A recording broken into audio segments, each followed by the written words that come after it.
ரிலேட்டிவ்ஸ்லாம் வந்து இன்னுமாவும் பொண்ணு படிக்குது, இன்னுமாவும் பொண்ணு படிக்கிறது அந்த மாதிரி கேட்கும்போது அவங்களுக்குள்ள இருக்க கஷ்டத்தை வச்சுக்குவாங்க. ஆனால் என்கிட்ட காமிச்சது இல்லை.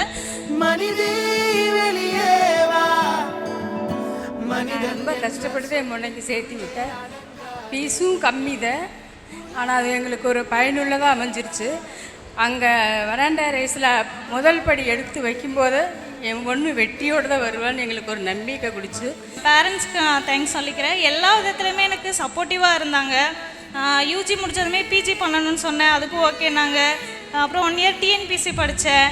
திருப்பி வந்து வெராண்டா ரேஸ் போகணும், நான் பேங்கிங் படிக்கணும்னு சொன்னேன், அதுக்கும் சரி. நாங்கள் என்ன ஸ்டெப் எடுத்தாலும் நோ வேண்டாம் அப்படின்னு இல்லாமல் நீ பண்ணு அப்படின்னு சொல்லி ஒரு சப்போர்ட்டிவாக இருந்தாங்க.